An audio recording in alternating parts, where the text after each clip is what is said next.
अस्सलाम वालेकुम जी, welcome to our YouTube channel Pini talkies. आपका दोस्त उमैद आपके साथ। जी हाँ दोस्तों, Pakistan versus Bangladesh ODI series, Bangladesh 2-1 से ये सीरीज जीता है।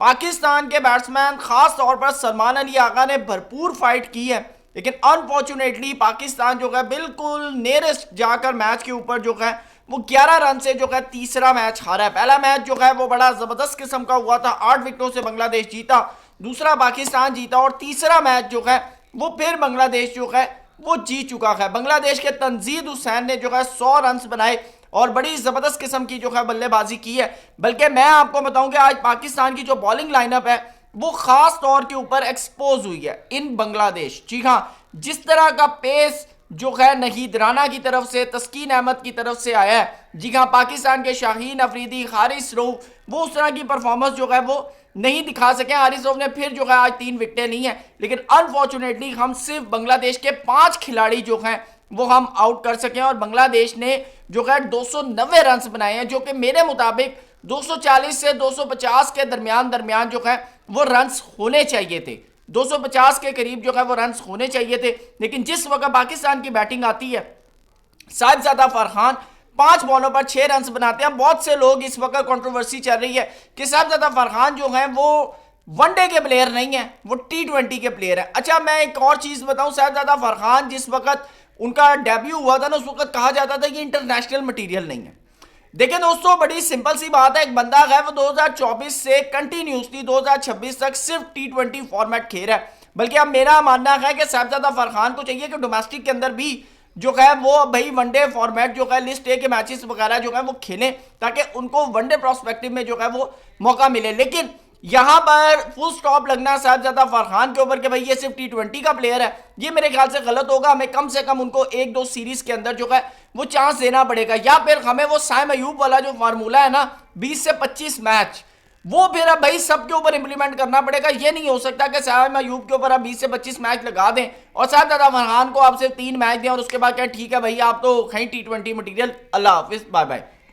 उसके बाद दूसरे नंबर पे मां सदाकत है। मेरे ख्याल से जो हमने जो डेब्यूटेंट करवाए हैं 5-6, उसके अंदर सबसे जो अच्छी अभी तक परफॉर्मेंस है वो जो है मां सदाकत की 99 रन इन्होंने बनाए हैं तीनों मैचेस के अंदर। और सबसे अहम चीज है कि बॉलिंग के अंदर इन्होंने 3 विकेटें ली हैं आज, बल्कि इनको 1 ओवर दिया गया, जबकि मेरा मानना है कि जब एक बंदा पिछले मैच के अंदर 3 विकेटें ले रहा है तो भाई आज फिर आपने उसे 1 ओवर से ज्यादा ओवर क्यों नहीं दिए? ये एक बड़ा सवाल है कि आपने उसके ऊपर ट्रस्ट क्यों नहीं किया। कम से कम अगर वो 2-3 विकेटें ले लेता तो कम से कम आपको ये तो होता है, कॉन्फिडेंट तो आपको होता कि यार ये जो प्लेयर है ये बड़ा जबरदस्त है। तो ये जो चीजें हैं ये मेरे ख्याल से हाईलाइट करने वाली है। उसके अलावा गाजी गौरी ने आज बल्लेबाजी की, 39 बॉलों पर 29 रन उन्होंने बनाए, अच्छी, यानी कि एक तरह से अगर बात की जाए तो एक अच्छी इनिंग जो है आज उन्होंने खेली। मोहम्मद रिजवान सिर्फ 4 रन बना सके, अब्दुल समद 34 रन इन्होंने बनाए हैं और मेरे ख्याल से अब्दुल समद को जो है अपने ऊपर काम करना पड़ेगा। भाई आपको अगर मौका मिला है तो फिर आपको उस तरह जो है वो परफॉर्म भी करना पड़ेगा। और मैं फिर इन लड़कों के बारे में कह रहा हूं जिसके अंदर मां सदाकत है, साहिबजादा फरहान है, गाजी गौरी है, अब्दुल समद है, साद मसूद है, कि भाई आप ये नहीं कर सकते कि अब आप इनको ड्रॉप कर दें। ये ना हो कि अब ऑस्ट्रेलिया वाली जब ओडीआई सीरीज आए तो हमें 4-5 नए नाम नजर आ जाए। अब आपने अगर इनको मौका दिया तो इनके ऊपर कम से कम 24-25 मैचों वाला वो जो साइम अयूब वाला फार्मूला है ना वो जरूर इंप्लीमेंट करना पड़ेगा कि कम से कम अब इन लड़कों, क्योंकि कच्चा आप लोगों ने तोड़ा है। अगर इसके अंदर मैं पक्के की सिर्फ बात करूं ना तो मेरे ख्याल से एक साहिबजादा फरहान और मां सदाकत है, बाकी ये गाजी गौरी हो गए, साद मसूद हो गए, इस्माइल हुसैन हो गए, ये सारे कच्चे फल आप लोगों ने तोड़े हैं। जबकि इनको 2 से 3 साल जो है वो आपको कम से कम डोमेस्टिक के अंदर और देने चाहिए थे, क्योंकि अभी 22-22 साल इनकी उम्र, अगर 25 साल की उम्र में आप अगर इनको ले आते हैं और अगर वनडे में ये अच्छे रन करते हैं तो मेरे ख्याल से पाकिस्तान के लिए बेहतर है। फहीम अशरफ ने 20 बॉलों पर 9 रन बनाए। सलमान अली आगा के साथ जो है इन्होंने वहां पर थोड़ी पार्टनरशिप की, लेकिन तस्कीन अहमद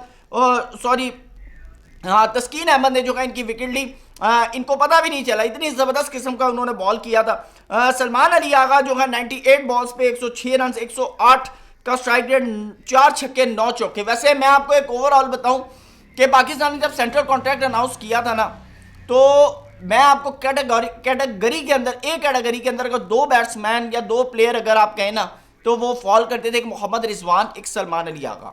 मोहम्मद रिजवान के पिछले साल वनडे के अंदर 200 थे, जबकि सलमान अली आगा के जो है 17 मैचेस के अंदर 600 प्लस रन थे और 200 थे। और आज फिर सलमान अली आगा ने जो है वो 100 रन बनाए हैं। पिछले मैच के अंदर वो रन आउट हो गए थे, वो एक अलग से कंट्रोवर्सी थी। अगर मेरे ख्याल से उस दिन आउट ना होते तो शायद फिर सलमान अली आगा जो एक अच्छा टोटल बना सकते थे। आज शाहीन शाह अफरीदी ने बीइंग कैप्टन 38 बॉलों पर 37 रन की इनिंग खेली है, 2 छक्के 2 चौकों की मदद से।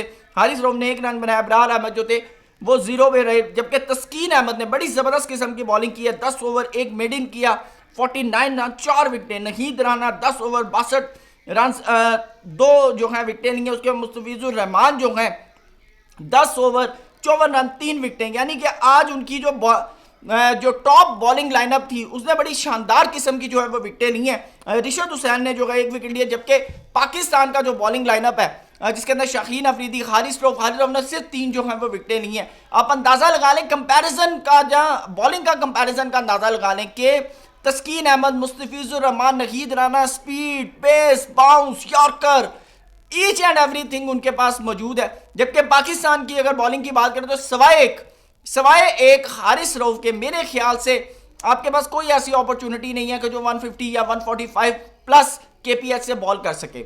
अब हमारे जो यहाँ पर ये जो ऑलराउंडरों वाला जो फंडामेंटल है कि ऑलराउंडर खिलाए जाएं, उसकी वजह से जो है हमें काफ़ी चीज़ें जो है वो देखने को मिली। आप देखें कि उन्होंने प्रॉपर 3 फास्ट बॉलर 1 स्पिनर जो है उन्होंने ऐड किया।